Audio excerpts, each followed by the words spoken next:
Welcome to Daily Success. Listen in on these personal conversations with today's leaders, innovators, and influencers as they discuss daily success principles, systems, and solutions. Get ready for Daily Success. Now, here's your host. Hi, this is Tammy Patzer, and I'm really excited to introduce today's guest, Gary Gerber. Gary is on a mission to utilize the breakthrough science of life force energy to increase bioavailability, unleash latent potential, and promote abundance to help people enjoy a sense of profound well-being. Gary is a healing clinician who focuses on helping people find satisfying solutions so they can live a richer, fuller life. As a healing clinician, Gary's passion is to help people achieve higher levels of functioning and relational wellness. Throughout his career as a marriage and family therapist, his curiosity and tenacious spirit have motivated him to pursue new and ever-evolving forms of treatment that positively influence one's inner state of being. For more than 30 years, as a successful marriage and family therapist, Gary has conducted a successful private practice in marriage and family therapy. He has led seminars and workshops on conflict resolution throughout his career, addressing immediate challenges while getting to hidden issues that cause problems and conflicts. So with that, I'm going to welcome you, Gary, and I'm really excited because today we're going to talk about something that is really important, and I'm really interested in your take on gratitude. Well, thank you. It's great to be here again. So, Gary, gratitude is something that many people, they think it means be thankful. Is it really deeper than that? What do you think?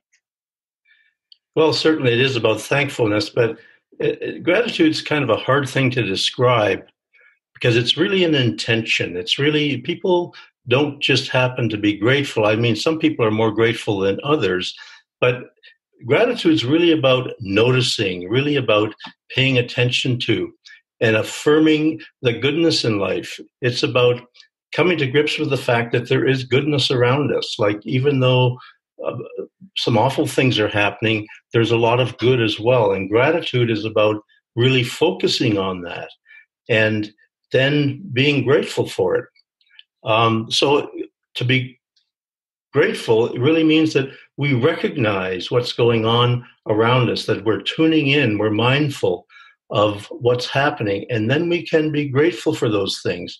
It's so easy to overlook all of that and to get caught up in our crazy busy world that really focuses on negativity and fear more than anything else, and the need to acquire and have things. And that's really the antithesis of gratitude.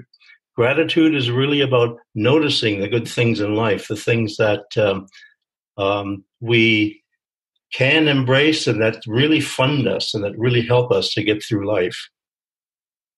So with that, so if we're more mindful and we notice the good things, and I know the world today, it is so easy to just get sucked into the rabbit hole of negativity because the news is just full of the strife, I guess, that's happening around the world.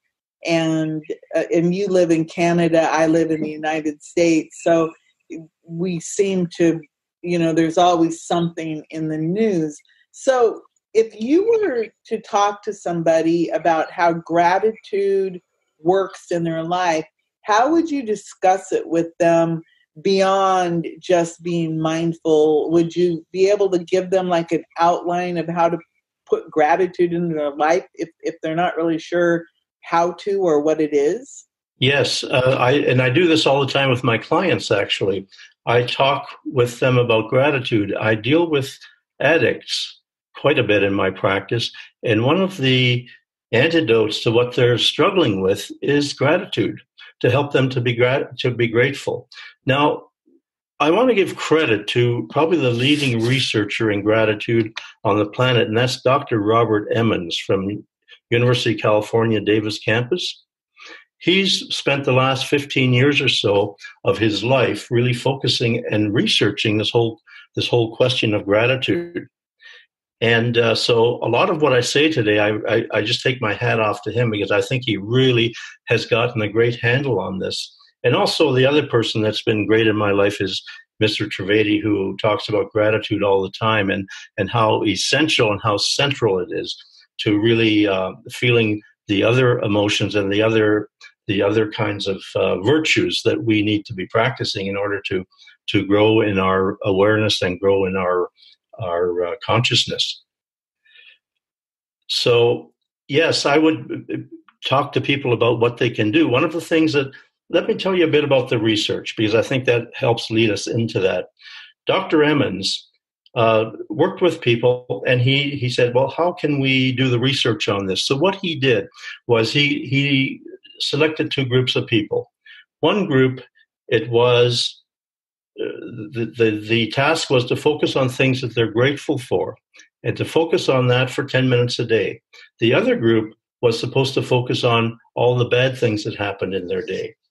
And what he found was that the group that focused on gratitude and just named 5 things a day and talked about why they were grateful for those things, that those people showed immense kinds of improvements in many areas of life. The first one was in the psychological area. They became more alert, they were more alive, they were more awake. Their hostility was reduced, depression was reduced. They had higher levels of achievement in things that they were trying to achieve. They were much more resilient to trauma. Those are just some of the psychological benefits that came about from his research. Then there were physical benefits, because they actually looked at those as well. And they found that people that were grateful 10 minutes a day, and after 3 weeks of just noting this, they noticed already these kinds of results. That people who were grateful took greater care of themselves. They exercised more. They slept longer and were more refreshed, so it really enhances one's sleep. Their blood pressure was lower. They were less likely to smoke and abuse alcohol than people who were not grateful. They adhered more to taking medications that were prescribed, so they were more faithful about that. Their kidney function increased, and the creatinine levels were lower. These are some of the physical payoffs for being grateful. And then there were some social benefits he found as well. He found that people were more sensitive to other people around them. People who were grateful were more generous.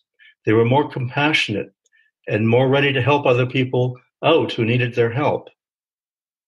So that with that background, I often tell people this is what the research showed, and here's what you can do. You can keep a gratitude journal on a daily basis. It takes you about 10 minutes. I suggest at the end of the day, and I prescribe this for a lot of my clients.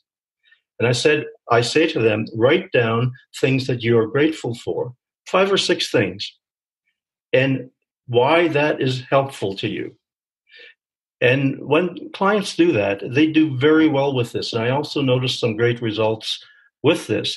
It's one of the antidotes to the fear that they often feel, or the anxiety, or the depression, because being grateful really helps lift us out of the depths of what we're struggling with, and help us see that there is good in the world, and helps us focus on those things.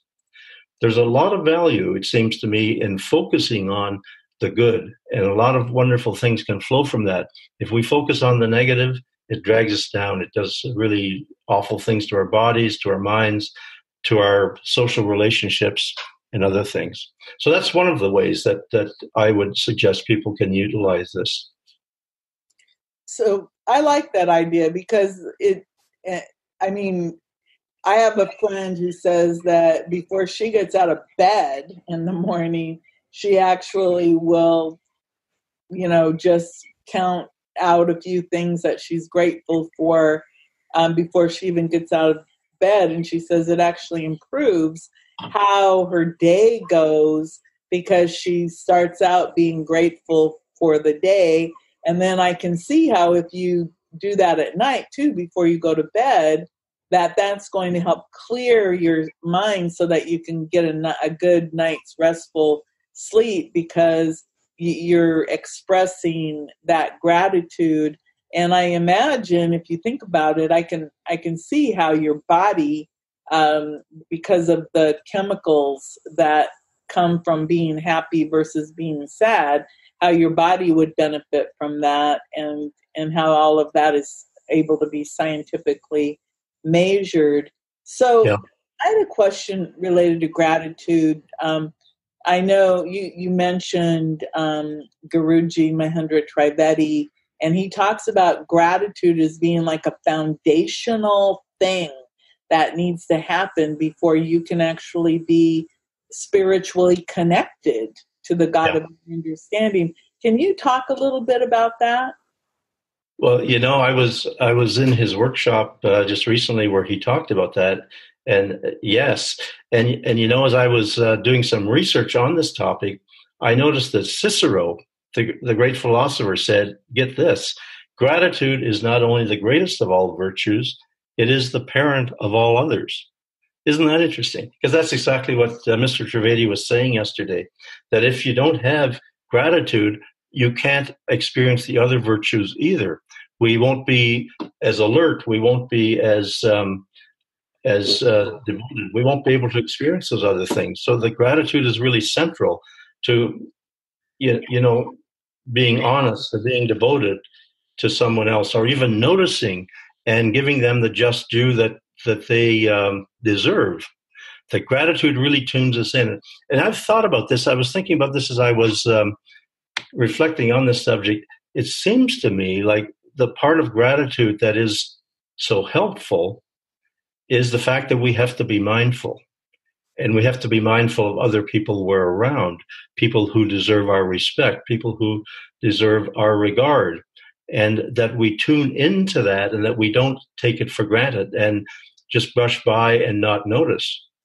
To be grateful, I think, helps us also to realize what opportunities are out there for us. That if we're tuned in and grateful in every moment, that it really helps us to see what's available that we can have, that we can enjoy, that will help us to flourish as individuals. So gratitude, the practice of gratitude and doing it every day is one thing, but I think ultimately the hope would be that every moment is a moment of gratitude. It's a prayer of thanks. And Mr. Trivedi talks about that, and how that the gratefulness is really central to really feeling those other things. And he says that on the other side of gratefulness, if we can be honest, and if we can be non-manipulative and real and devoted and willing to sacrifice, that on the other side of that, then is that we will learn how to love, and we will experience that, and that we'll be on the side of justice and truth. And in a world where we have so little of that right now, that's, I think, a healing antidote to what's going on. You mentioned that you work a lot with people who have addictions, and also I was, so you have people who are trying to cope using whatever drugs or sex or whatever they're addicted to, and then of course you have children who are being raised by people who have, it seems like somewhere along the way, a lot of people have just started to accept that the world is mean and cruel, and everybody lies and manipulates. So it's almost like they're like, oh, well, if he does it or she does it, it's okay.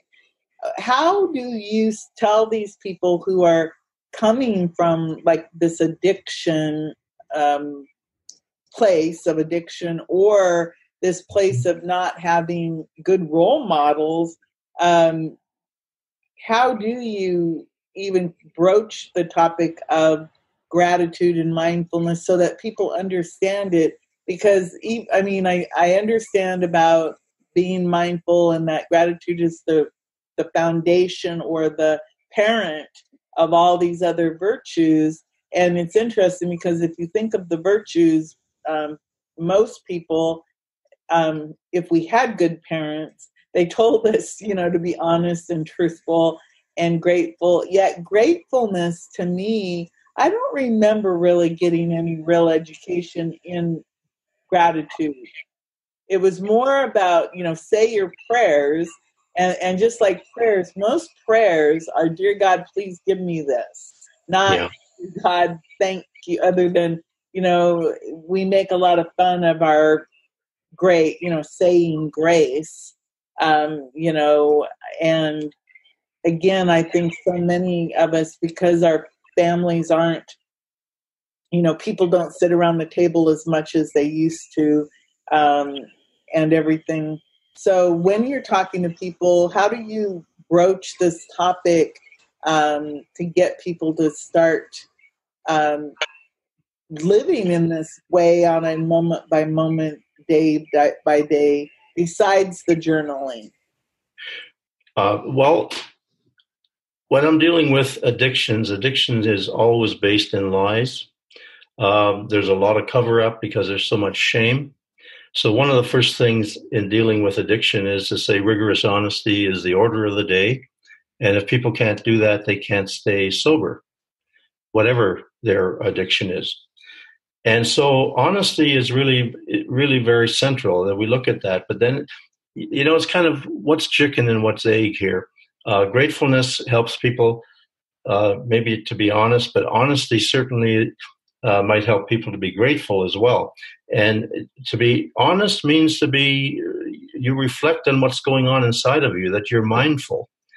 And once people can do that, and once people realize that there's a way out of the predicament that they're in and the terrible pain that they're suffering, then they start to be grateful. And then I move to gratefulness and help them do the gratefulness journey. But it's not the initial thing that I would do with an addict, because there are some other things we have to do first, which is to help get them sober so that they can move into some of these more advanced states of being. Now, in where there aren't addictions, I often say to couples, I'd like you to spend time this week and offer 3 appreciations to each other. Notice 3 things that you really appreciate, because there's always things that we can appreciate in someone if we put our minds to it. But so often they get drowned in the drama of life and the drama of the coupleship, so that if people start to be intentional and reflect on that, it's really helpful to pull them out of that quagmire that they're in and help them to move into another space and another level of their interaction. So that's one of the ways that I do it. The moment has to be right in therapy with these people to introduce these things. Sometimes there are other things that are more pressing, but I introduce them as early as I can, because to start thinking positively is really so important. The marital research shows that it takes between 5 and 20 positives to undo 1 negative. That's the power of the negative. So gratefulness helps us to focus on that and to rise above it. Wow, I didn't realize negativity was that strong, but I can see, because I know just from my personal experience that if someone said something mean to me, it takes a lot for me to conquer that feeling that they created in me, even if they try to be nice later, because the trust has been broken. That more than likely they're just saying nice things to you now because they know that they broke some trust barrier. Yeah. But gratitude, I mean, I know that I have another friend who, that's her whole gratitude is like, she created a whole business around gratitude, because it's so important to get people to recognize it and to live with that daily gratitude. So besides becoming very mindful and appreciating other people and journaling, what are some other ways that people can start to learn how to live in gratitude And what are the benefits beyond I know obviously there are benefits to gratitude, but what are they? Well, I noticed some of them already, like the psychological benefits, the physical benefits, and the social benefits that people will get along better with one another. They have a higher regard for one another if they're grateful. The physical benefits that I mentioned, the sleep, the blood pressure, it's just good for us physically to be grateful. Our bodies respond well to it, and psychologically, we're much more alive, alert, and awake. So those are just some of the physical benefits and psychological benefits and social benefits. You're wondering what other things people could do? Well, they could. The gratitude journal is a big one. They can read on it. They could also get into any kind of mindfulness activities, because being mindful will help us to think about things that are good in our life. Like one family kept a gratitude jar, and they would put their extra change in their pockets in it. And at the end of the time, when the jar grew full, then they gave it to a cause. They sat down and they thought, who would maybe need this or benefit from it, and they gave it to people in the community that needed it. Now, this way, we're teaching our children also that gratitude is important, and we're paying attention to the values that they're learning and taking on. What the research shows is that when children do gratitude, that their GPA average goes up slightly. And this is children that were 8 years of age. So they're very early in life. The gratitude can be learned and with already great benefits. And I don't know if there's any research that has been done on the physical benefits for children, but certainly the educational benefits and the learning benefits have been touted here as part of that, one of the great benefits of being grateful. Wow. Well, obviously, gratitude it sounds to me like it's foundational in body, mind, and spirit, because it affects all things in a positive way. So if somebody wanted to talk to you and learn more about how to work with you, how can they do that? Well, they can reach me at my get to me at my website, healingwithgary.com, or they can call me at 403-270-8824. Okay, and before I let you go, Gary, is there anything you'd like to add about gratitude and mindfulness? Well, Mr. Trivedi talks so much about being like the lotus flower, and it's the one image that came to me so strongly as I was thinking about this. He says that we should all be like lotus flowers. And as we know, the lotus flower is a flower that grows in the sewage. It grows in an area and flourishes in an area where there's lots of negative kinds of things that it could take on. But the lotus flower is very intelligent and is very aware, and it only takes that which serves its purpose, serves its function. So it only takes on the nutrients that will help it to thrive and live as a flower. And it seems to me, when we're mindful, that's the kind of image we're shooting for. That's the kind of goal we're shooting for. That is to be like lotus flowers, where we allow the sewage to remain, but take out the nutrients that will help heal us and help lift us to where we want to go. To be grateful, I think, is to live like the lotus flower, where we're aware of what's going on. We take the good stuff and we leave the bad. And then when we take the good stuff and we can flourish, we can also give back to society more. We can give to our friends, our loved ones more. We can be more available. We can be much happier ourselves. Our achievements will probably be affected because the research shows that. And so I think to be mindful is the thing I would leave. Just be mindful, pay attention. And that image of the lotus flower is one that I would like to leave with us, because I think it's so powerful in helping shape how we behave, how we are, and how we interact with ourselves, with God, and with each other. Oh, that's really beautiful. Well, thank you for spending time with me today, Gary. I really appreciate it. Well, thank you. It's been great to chat with you again. Everyone, it's healingwithgary.com. You can connect with Gary and find out more about what he does and how he works with people. Everyone, this is Tammy Patzer. Go make it a beautiful day. You've been listening to Daily Success. Tune in again and subscribe. Never miss a moment of daily success.